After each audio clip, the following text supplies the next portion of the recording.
soundtrack works itself into your head.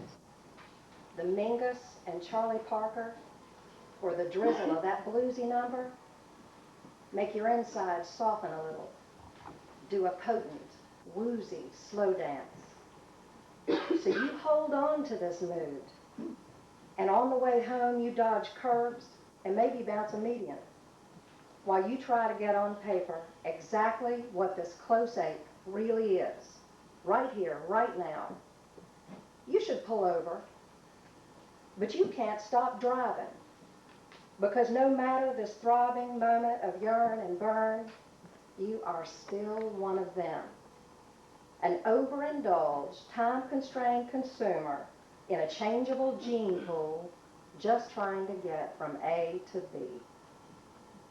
You fly over those neighborhood speed bumps. People glare, but you press on, stupid and justified, because it's one small ass-kicking moment of defiance in a seatbelt-wearing, nominal fee, proper identification universe. You sit there behind the wheel. Trees and phone poles and other breathing, bleary lives roll by, and you just want to do something, anything, that will make your weensy life burn brilliant for a second, a minute, forgive you an hour, so that this thing, this hungry you, is more than a bundle of breathing tissue around bone, so you can bear being only tissue and bone for the other hours left to your vast, mad heart.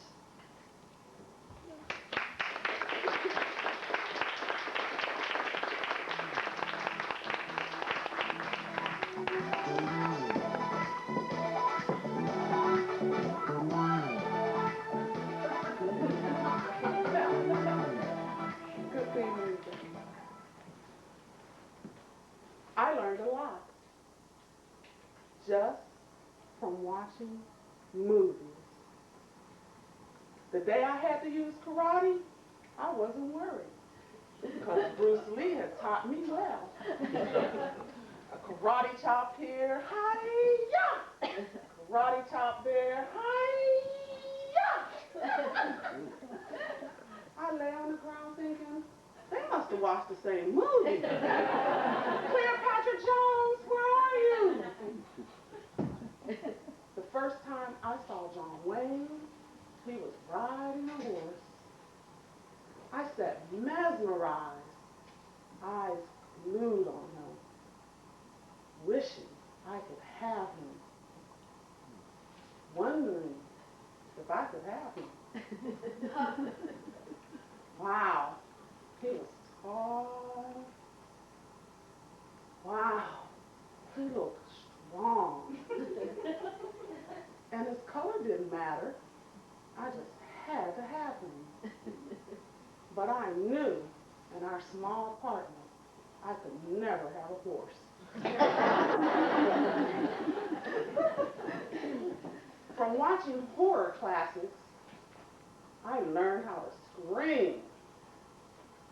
One day, there was a triple play. I just had to see it. Night of the Living Dead, Don't Look in the Basement, and Last House on the Left ain't got nothing on a mother who greets you at the front door with a belt in her hand, demanding to know why you skip school.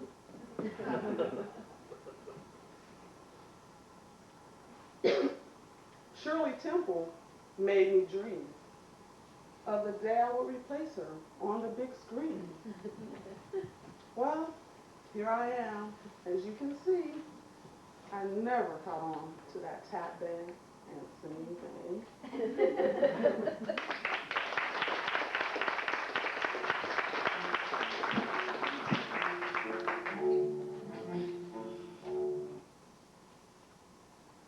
Shaft, the Mac and I were playing a 3-on-3 basketball game down on Sunset Boulevard against the Godfather, Butch Cassidy, and the Sundance Kid.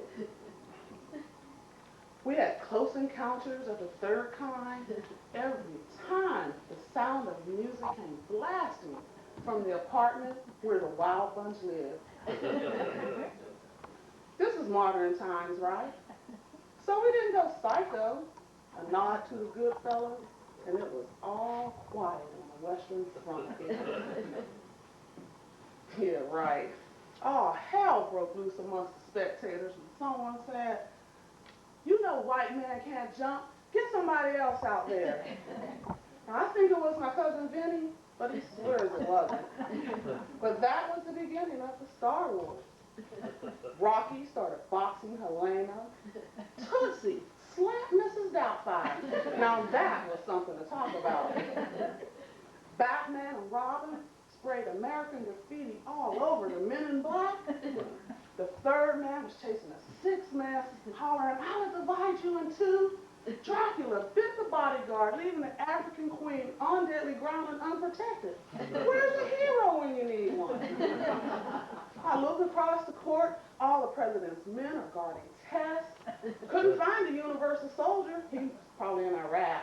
And standing in the middle of the court is the Terminator, stomping his feet, hollering, "I want to be the American president. I want to be the American president." I'm looking at this and I can't believe what I'm seeing. And I don't think it's going to ever end until the brilliant Forrest Gump stands up and says, "Anyone for some ping pong?"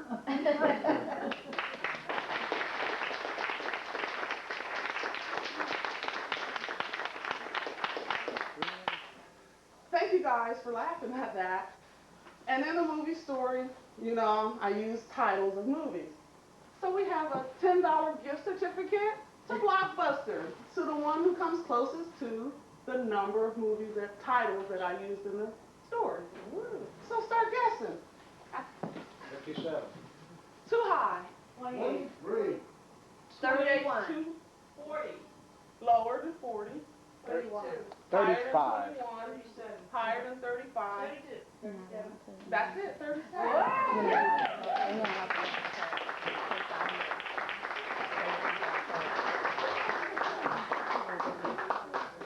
you.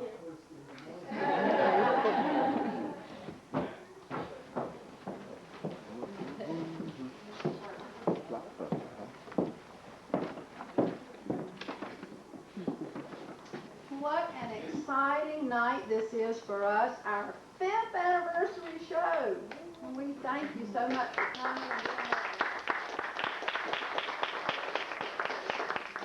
I'm Barbara Loing, and we are the Perpendicular Poets, and we're so glad you're here to celebrate with us. All of the material on the show tonight is original to us, except for a few lines that we have excerpted from Euripides' play, The Trojan Women. That play was first produced in Athens, Greece, about 2,500 years ago, and it is one of the world's great anti-war literatures. We are also doing a response to a painting by Edvard Munch. You probably know him as the artist who did The Scream. He also did a painting called The Dance of Life. We thank you for double checking and making sure that your cell phones are off. We will be taking an intermission a little later, and it will last 15 minutes. And out in the lobby, you can get soft drinks or water or snacks. And after the show, you can get the same if you want them. Proceeds from those concessions go to Barebones Theater, the theater group that this theater belongs to, and they will be presenting their new show starting this Thursday night, The Blue Room by David Hare. So the concession proceeds go to this theater, and donations that you put in the jar go to us, and we thank you very much for helping us continue to be the Perpendicular Poets. Since we began 5 years ago, there has been one person in particular who has been our camp follower, our cheerleader, our groupie. She sometimes brings us little gifts. She sometimes videotapes our show. And you will notice on your program that we are doing a final set called Play It Again, which is pieces we've done on the show before. And we are dedicating that set to Toby Colbert. On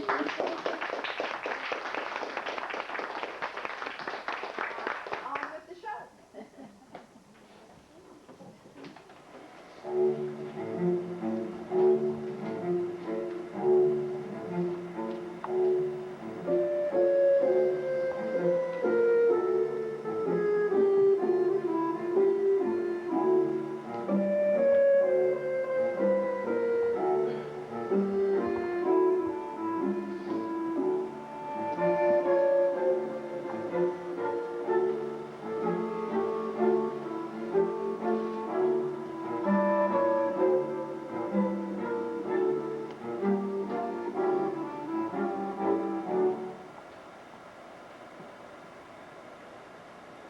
Three women brought to our attention.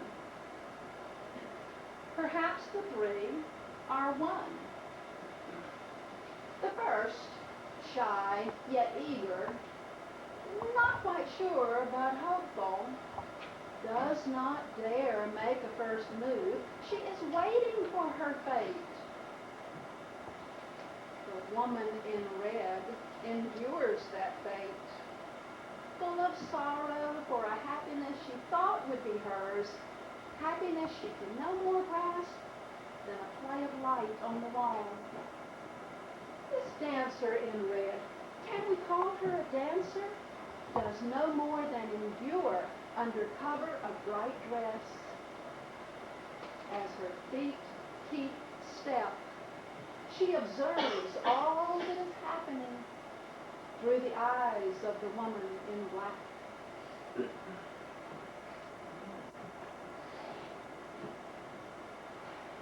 She was the reason, the cause of my demise. She was red-dressed, scarlet.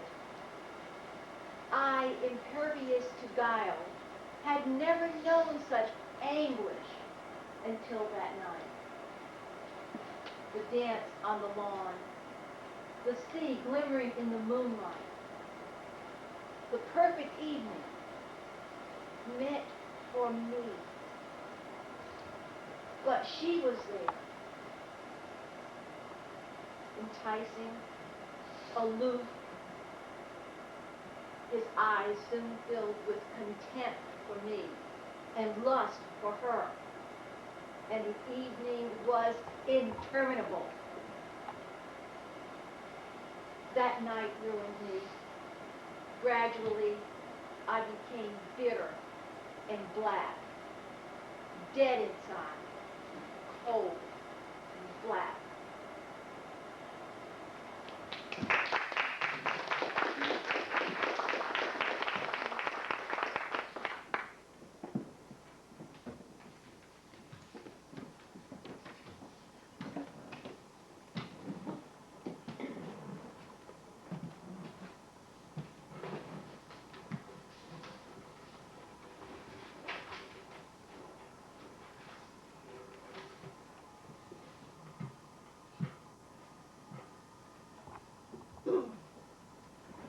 Brightly colored marbles of glass, individually known and named by the small girl who befriended them, caught the light and shone with promise, grouped by hue and size into families. For many hours she played with them, put up with their bickering, their silly rolls of laughter, and attempts to run away. She always found them, and with reprimands returned them to their respective places. The biggest she told to watch the small ones, prone to wander innocently. "Please keep order," she pleaded. "I cannot be here all the time, as I have paper dolls to dress and play with, too." She tried not to show favoritism, but the little yellow with blue striped swirl, opaque and unique, took her eye. It even seemed to try to please her. While the others were busy playing, she quietly slipped it into her pocket. Before they had time to notice and count, she gathered them quickly into the large Quaker Oats can where her brother kept them and hoped he wouldn't play marbles soon. Sometimes he and his friends played tall roughly, and a marble or two would crack. This wee, pretty one might get lost or forfeited to the winner. Perhaps it would be best kept safe in her room. Many years later, the can of marbles her children played with at their grandparents' home was finally passed to her granddaughter, who loved the beauty of the bright-colored orbs as much as she did when a child. One day, when sifting the marbles through their fingers, her granddaughter came across the guarded favorite of long ago. "Isn't this one pretty, Grandma? I think I'll keep it in my treasure box."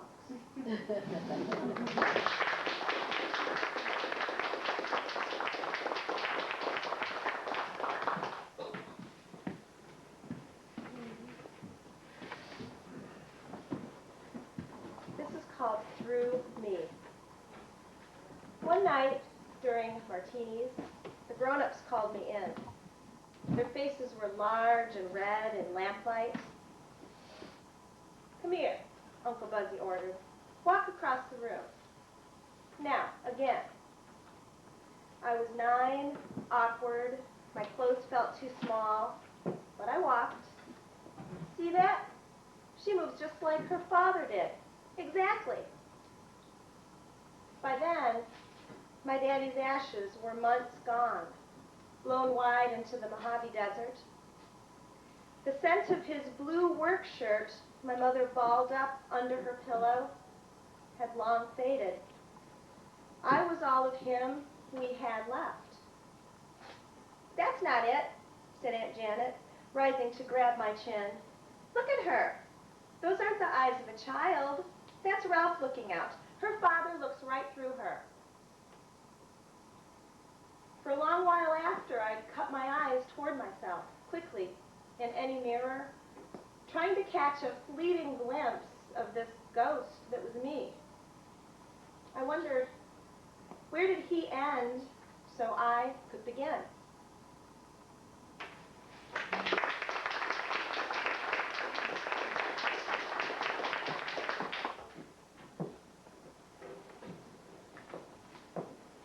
Betrayed but sweetly. Traveling the winding green roads to Blowing Rock, you swung the car to the shoulder. Mom said she'd like to drive for a while, and she slid behind the wheel. Even I could feel my grin glow bright enough to power the high beams when you folded your long frame into the back seat beside me. My heart swelled so big it seeped out of my skin, and that station wagon bulged with joy. We rode along smiling until you reached over as if to pat my head and instead yanked my loose tooth right out of its socket. I sat duped, mouth open, eyes big and swimming, the car packed with sympathy and mirth of parents. I laughed too, but I was only 6. The tooth fairy soothed my red cheeks.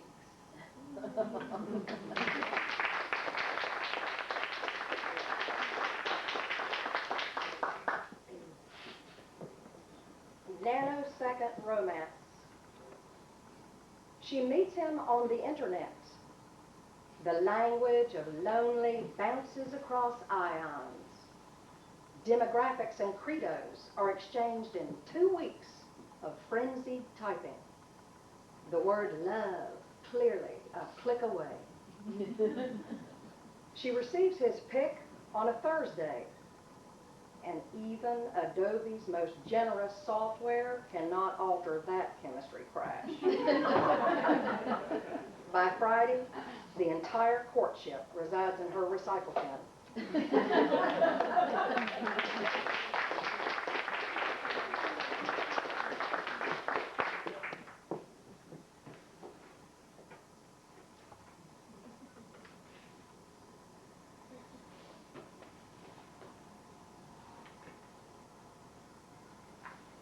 My father chose my name. I was powerless to stop him. He decided I should be called Monica. It's derived from the Latin. Monica means to advise. My husband agrees wholeheartedly that I am quite an advisor. Monica is sensible. She never invites guests over without her floors being cleaned. An ugly word never crosses her lips in disagreement. Monica stands just a tad too far on the serious side of her life. Monica leans toward responsibility. There is no crying in Monica. A higher standard must be set. But simmering just beneath Monica is Monique. She speaks 5 languages fluently. She can seduce a man with exotic shamelessness. Her lust for life is unquenchable. Monique favors naughty ideals. Her laughter flows like liquid sunshine from a Chardonnay cab. Monique is stunning, the love child of every Hollywood starlet and handsome leading man. I could drown in Monique. Sometimes, late at night, when I think no one is watching, I let Monique out, just for a little while, to see if she's ready for the world, to see if the world is ready for her.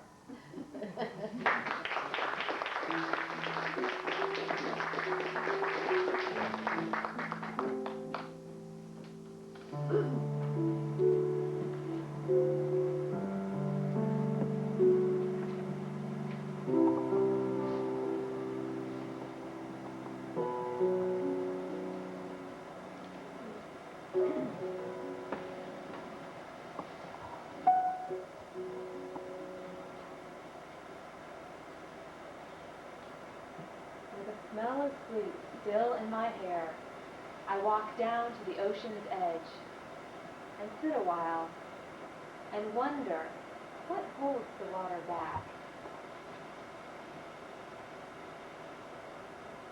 A tiny raindrop falls into a sparkling stream, mingles with the swift flow of the river, merges to a mighty ocean that gives birth to a wall of water, racing in a furious flood to wash away a lifetime before dissolving into a nation's tears. I walk down to the ocean's edge and sit a while and wonder what holds the water back.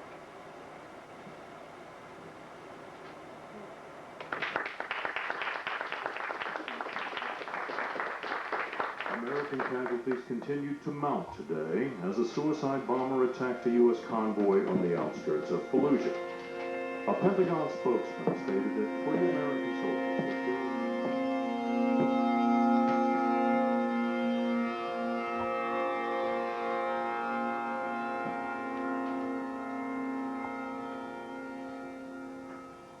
A shout rang out, a cry of blood.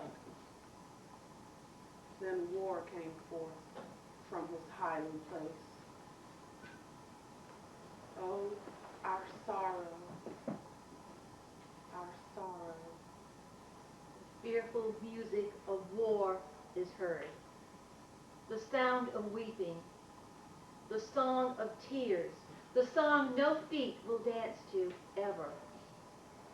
You mourn your ruin, and in your words I hear my own calamity.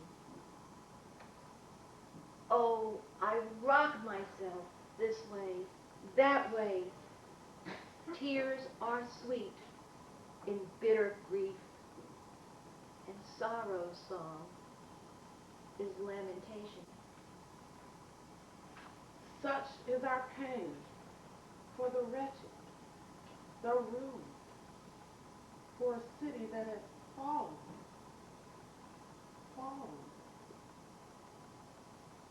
Life cannot be what death is. The dead, they have forgotten their pain. They weep no more. Death is emptiness. Life is hope.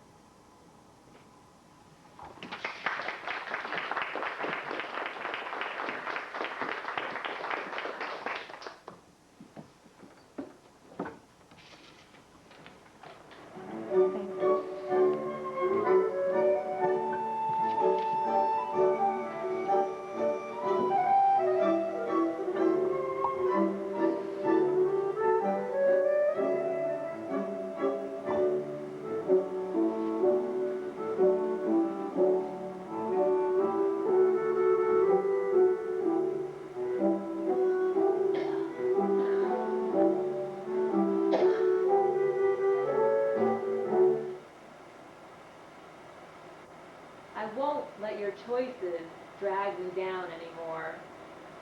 Your jokes have left me dry. Your sadness has blackened my eyes for too long. With judgment as penance, but never enough. I'm going to dance this dance. Maybe I'll make a mistake. Maybe I'll trip. But please go away and take your frowning silence with you. The blood is finally running beneath my skin again.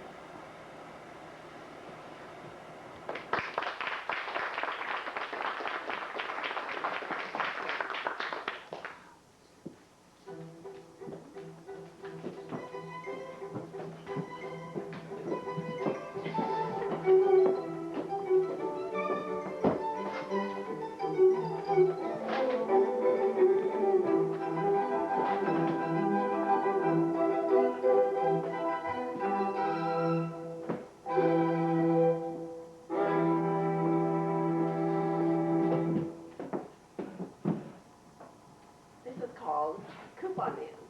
It's based on my dating experiences. This is the first public reading, and I hope you enjoy it.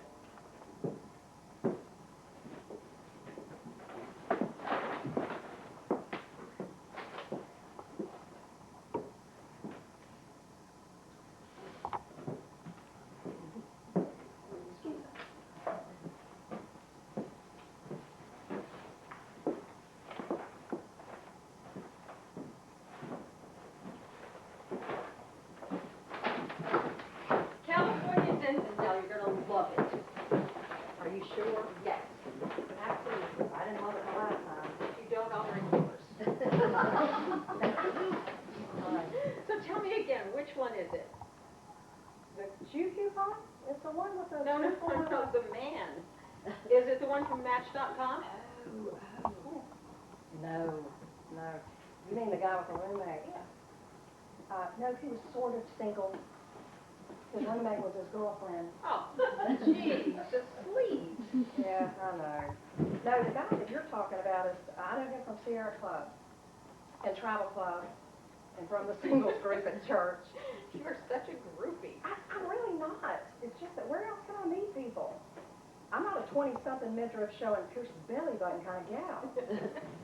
I have to belong to these clubs to meet somebody anywhere near my age. Oh, it's good that you knew him. I not only knew him, I knew him for over a year. He fished in Utah, he hiked in Chile, he owned a canoe, took care of his dad. How bad could he be? Well, That sounds like your perfect guy. Yeah, well, for the first date, he called me at the office and asked how early I could get out for work. He wanted to get to the movie by 4:45 so we could get the early matinee price. I said I'd go, and I even snuck in M&M's. Oh, that's cheap. Even my worst date covered the popcorn and soda. Well, it was strange.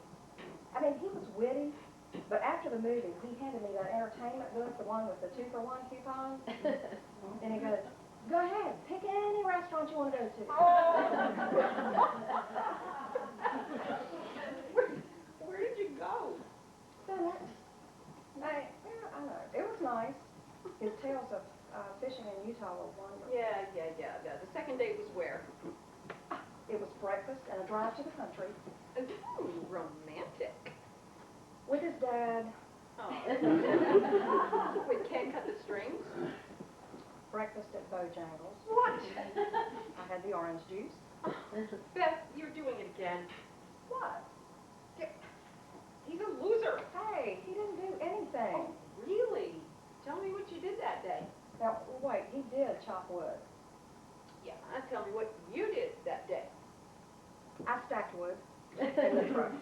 Beth, you have got to stop being a doormat. These guys use you because you do whatever they tell you. Where's your self-respect?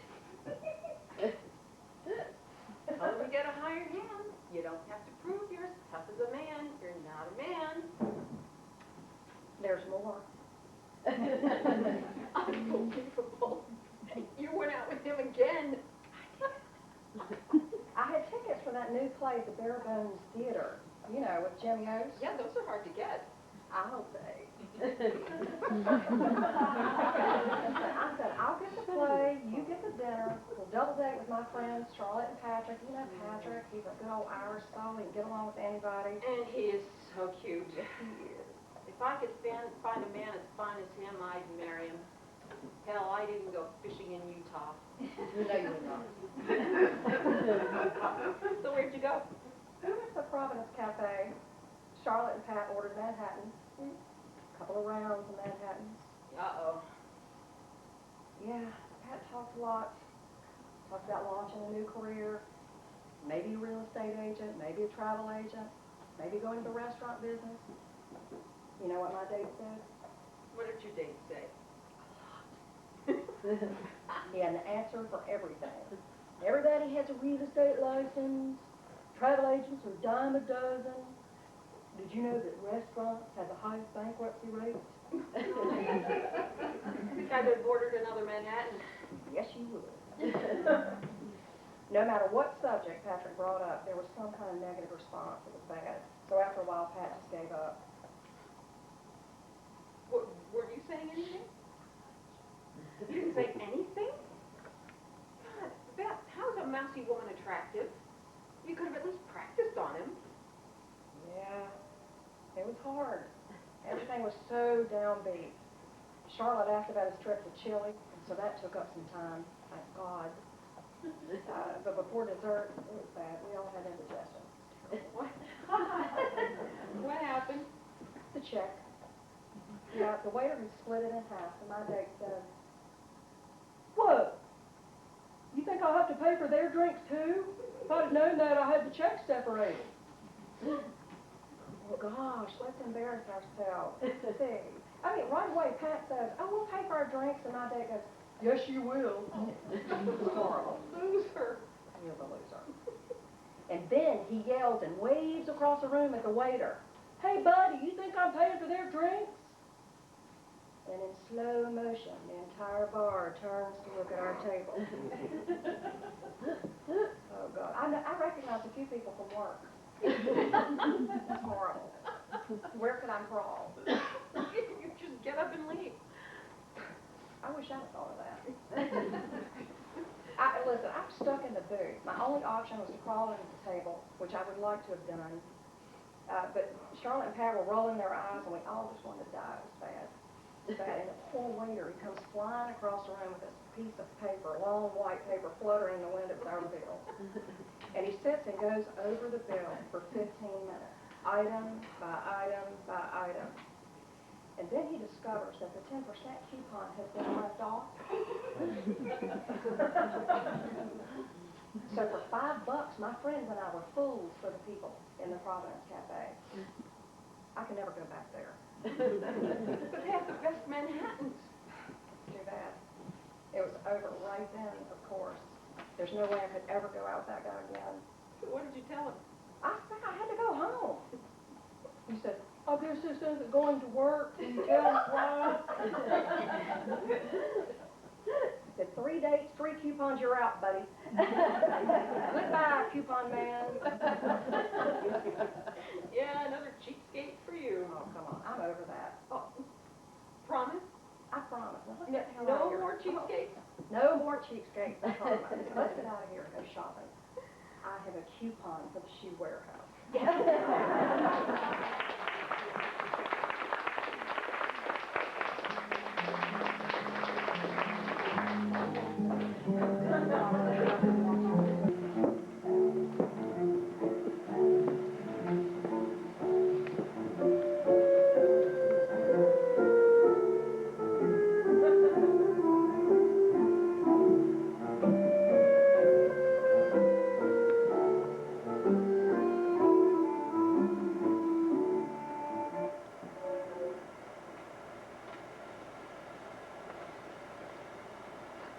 I'm a princess.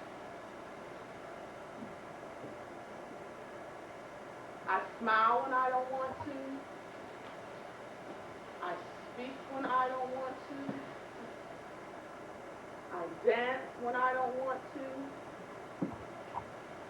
I will marry someone I don't want to. You see me and want my life, never knowing that I don't exist. I was shaped and molded. My creators have deaf ears and glass hands. My tears are wiped by those who serve. You want my life? The meaningless parties, the endless charade of happiness? I long for a life of choice.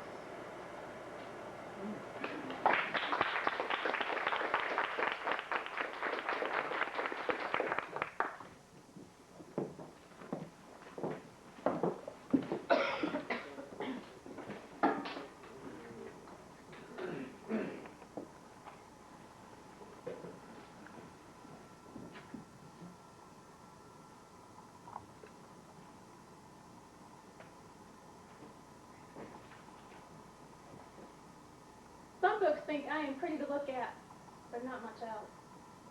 I am here to tell you that I am no one-trick apple. Not only am I delicious in pies, but I make the best applesauce around. Put me in a salad and the vegetables instantly come alive, excited to be in my company. One bite into my firm fleshiness and you will agree that my flavor is a siesta on your taste buds. Perhaps the only thing I do not like about myself is my name, Granny. I'm not sure how I acquired that title, and it really doesn't fit me. I'm not old. Look at me, for goodness sake, I'm still green. And how common is my last name? Smith. I suppose it could be worse. My cousin's name is Crab.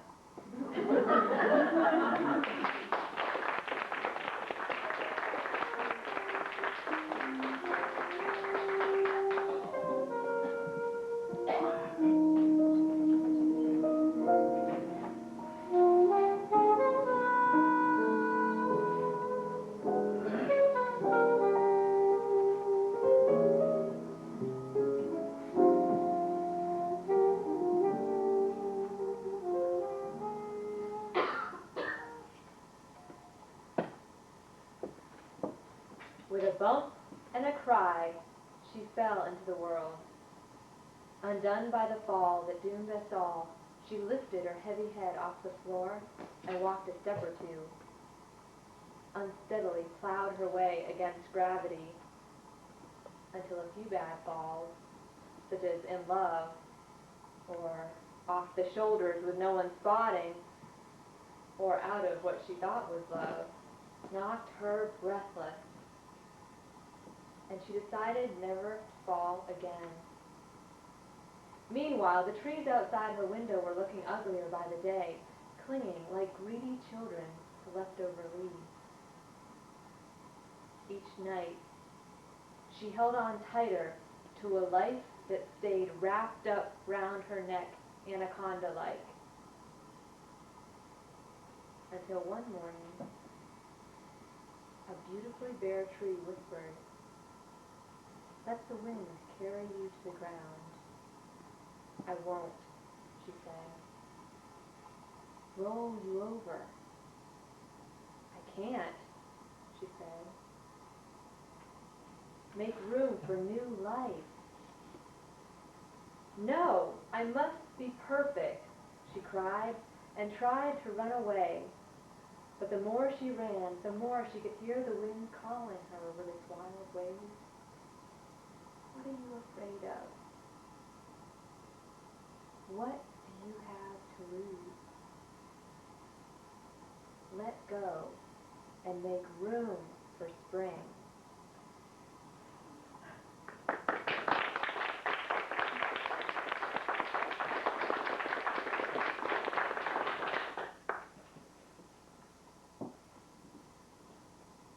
You are my poem of a new dawn, of a clear night on a country road where time moves as slow as the stars, where fingertip to fingertip the feeling returns.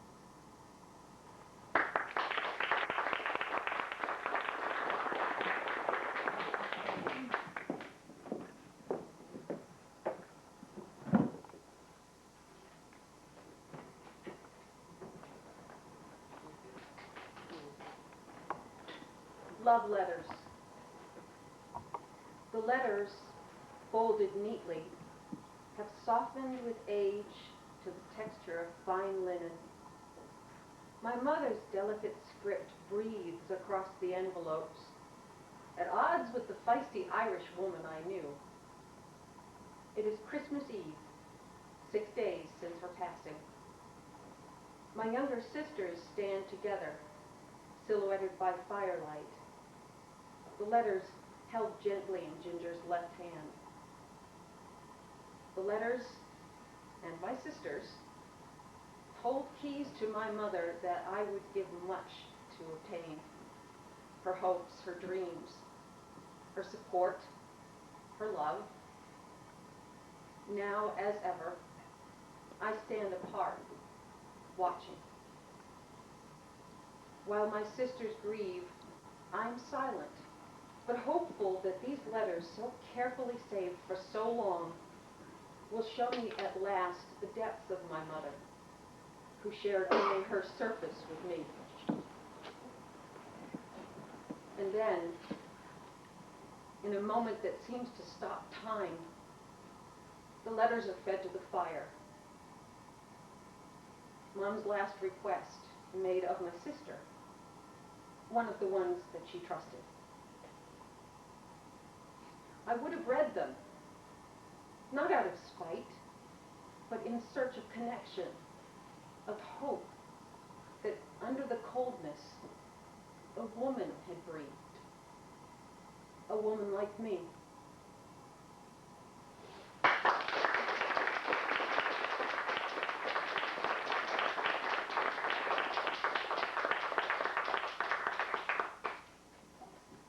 What worry will do?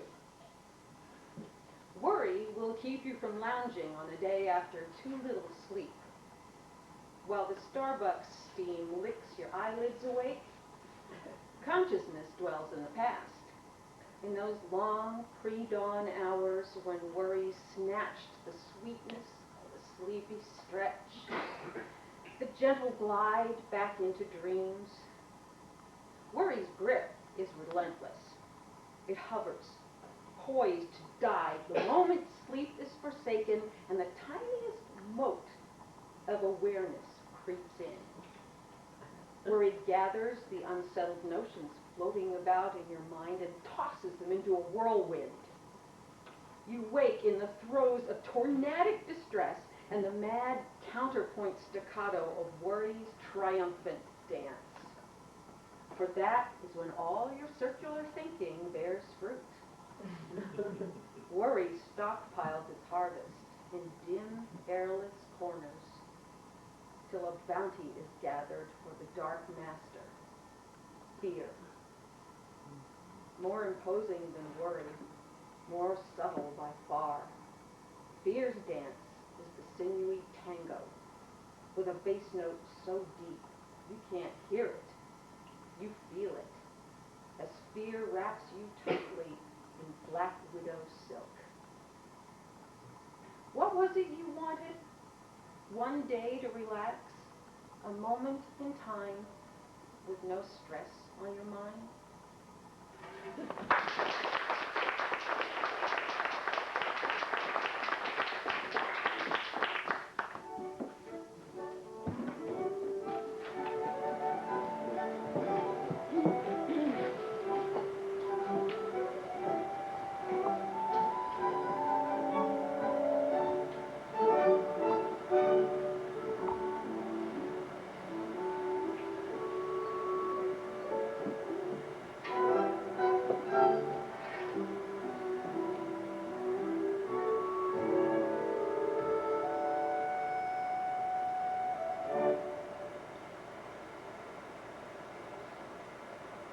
The alarm chirped at 6 a.m. and she's up, grabbing blindly in the half-light of her robe. The man beside her stirs, then goes back to sleep. She heads for the bedroom door and walks softly towards the kitchen. Breakfast needs making, lunches need packing, and the cats need feeding. She puts on the tea kettle and waits. Two squirrels are playing tag in the giant pine tree outside her kitchen window. She smiles as she rinses her hands, then turns and grabs the towel off the counter. The phone rings. Another nameless, faceless voice confirming an appointment for next week. She returns to the window and stares out into the afternoon sun. Soon, children will be home from school. Homework will need checking, dinner will need preparing, and dishes will need cleaning. She pours herself a glass of wine and waits.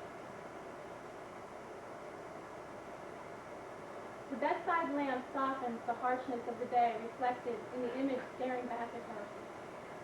She picks up her hairbrush and brushes her hair 100 strokes as she did when she was a little girl.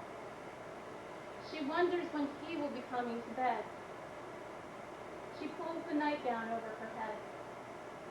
Tonight, she needs to be held. She needs to feel wanted. She needs to feel like she's dancing. She climbs into bed and waits.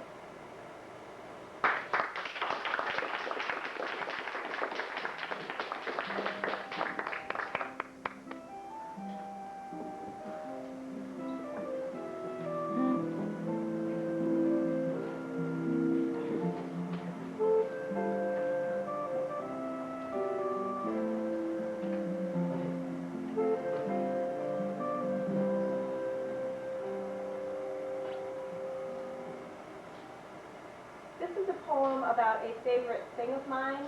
It's a statue that I got on sale because of a flaw that to me has always made the statue more interesting.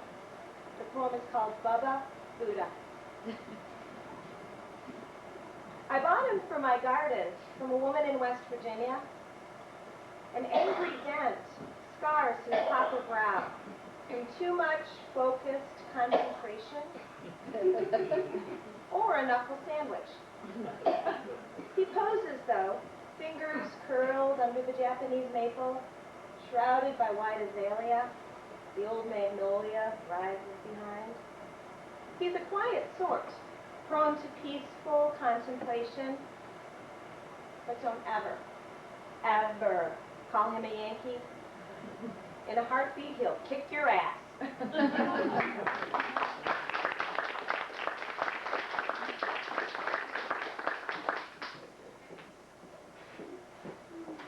So, most of the poetry we do doesn't rhyme. And I know there are a few of you out there that lust for something that does. Here you go. Fish socks. There seem to be so many socks. They come in black and tan by lot. For fishing is their main event, to be smelly, stinky, musty, and wet. Their trip is but a short hop from the fish van to the lot. They spend the day in rented booths, waiting for the fisher's coop. I find them in all sorts of places, in cars and vans and tiny spaces, poetry left with no grace, single orphans to replace. My husband will never tell where the socks are hidden well, reeking, rank, putrid smell, lead my nose to where they fell. Riches of so many feet, washed in ties and snuggle sheets, through the washer, then the heat. Scores out of socks come out neat. Stockings, hose, or bobby socks can't compare to fishing socks. Foul, bizarre, repulsive odors make you utter, "What aroma!"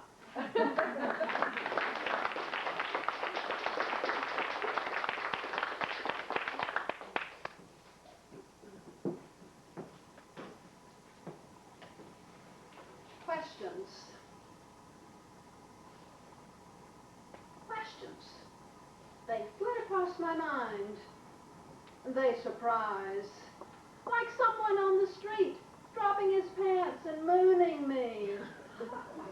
Just about as silly, too. Why spend time wondering if I will attend my ex-husband's funeral? But there it is, a flashing question mark, followed by another. If I don't go, how will I busy myself while the funeral's going on? After all, that man and I did make 3 kids. If I go, where will I sit?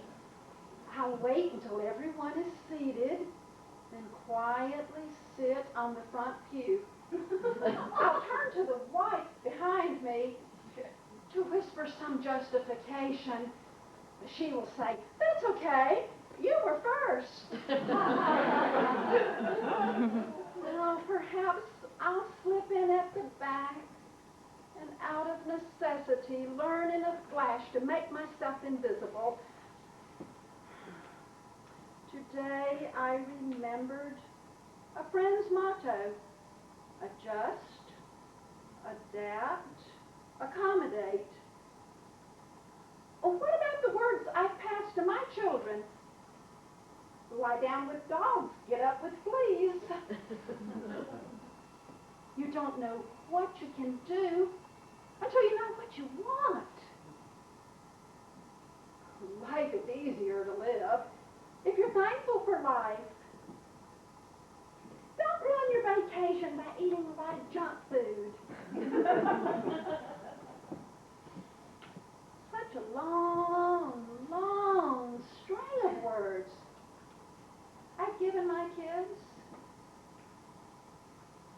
Will they wear any of them to my funeral?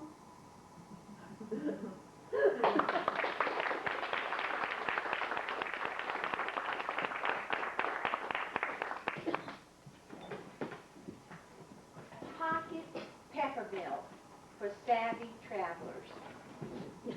Being on a plane with nothing to read, the Sky magazine ad caught my eye. Pocket peppermill for savvy travelers. Easy to order, UPS, 10 days. Last Monday, I was so savvy. when I went to McDonald's and pulled out my pocket peppermint for my fries. Saturday night at Lavecchia, the waiter in white shirt and tie inquired about my pepper needs. Oh, no thank you. I pulled out my pocket peppermint. Next thing I knew, I was invited to a lovely dinner party. And this time, my peppermill stayed in my lap. Still, in spite of that, there were folks there who snickered. And my house seemed, well, embarrassed. But I, thanks to that happenstance ad, I know all about Savvy.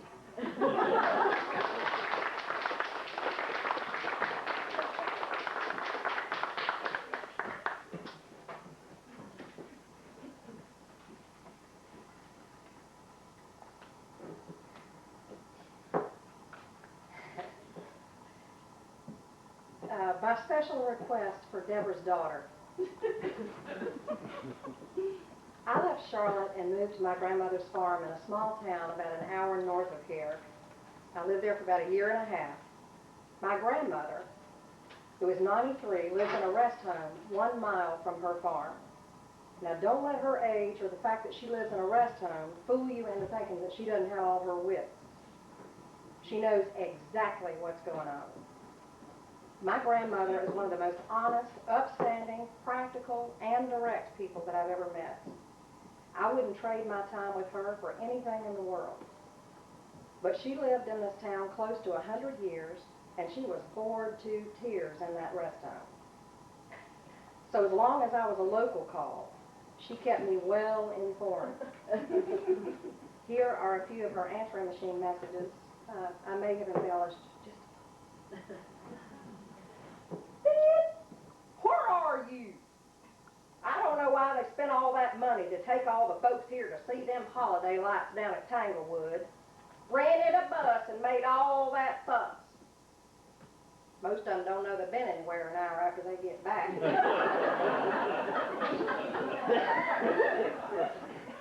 Your Aunt Cleo fell again last night. Now she has something to complain about. Well, bye. Click. Well, I hope you're still breathing. I hadn't heard a word from you. You know, the help here doesn't do anything but smoke cigarettes and sit on the porch for hours at a time. We'll see. Click. Turn on over. She's talking about women your age and still looking for a man. Your Uncle Howard took a notion to leave again and set off the fire alarm. They ought to tie him down. Well, bye. Click. Beep. Lauren, where are you? I hope you're not at them movies again. Charles has got the pink eye and they've had to cancel their visit. Click.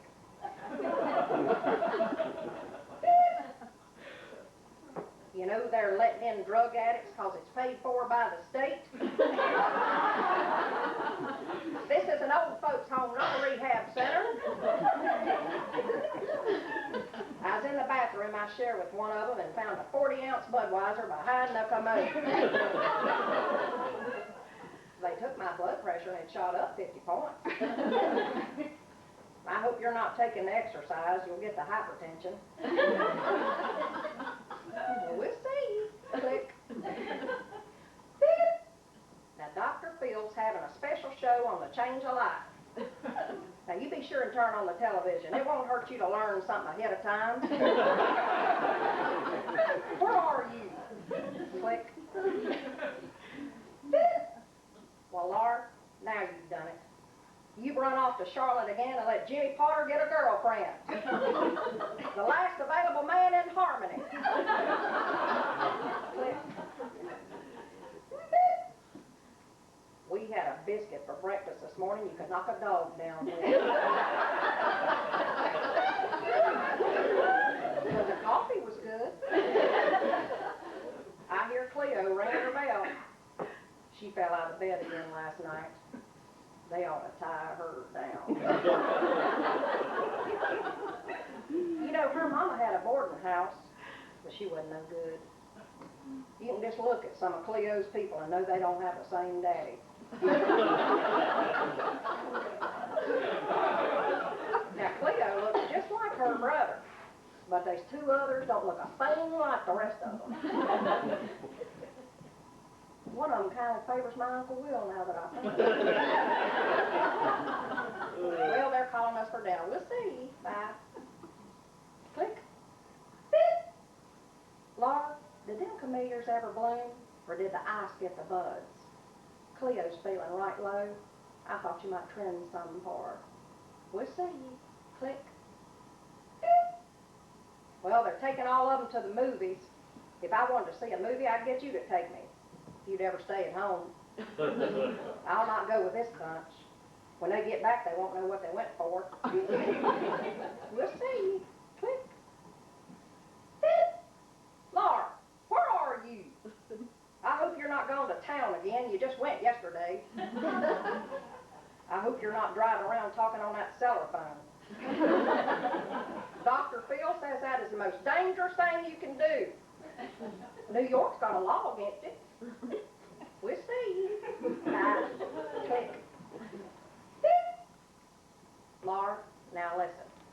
It's all right if you get the artificial insemination.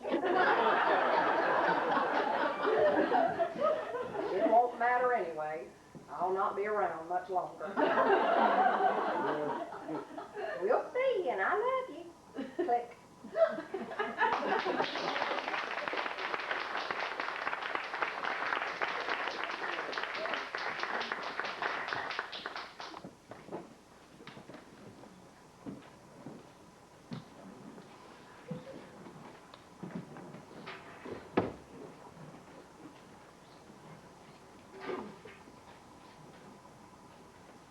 Okay. You don't want to put it on tripod? No. No, it's gonna take too much time.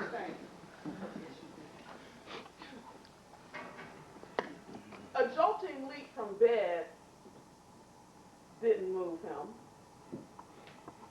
A burst of cold air didn't touch him. A strip dance to silent music didn't move him. But changing the channel? Now that set him up wondering. What's wrong with you, woman? I was watching that. Who opened the window? Turn that fan off. What you trying to do? Freeze me to death? And put something on. Are you crazy? There I sat, soaking wet with sweat, hot from an internal fire, wondering why I married this fool.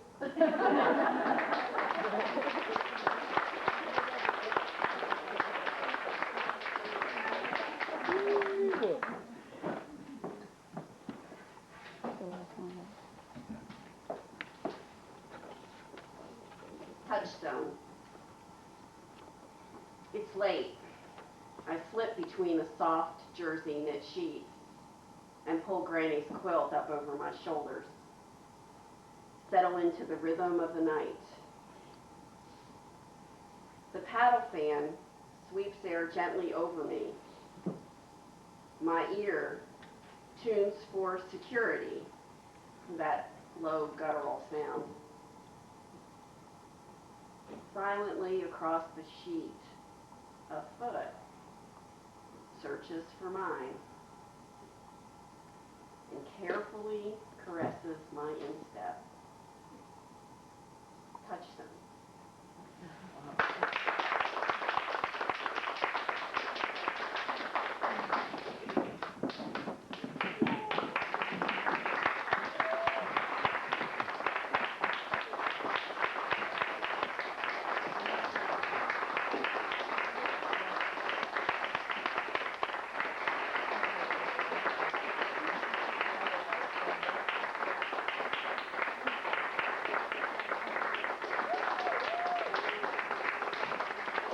Thank you.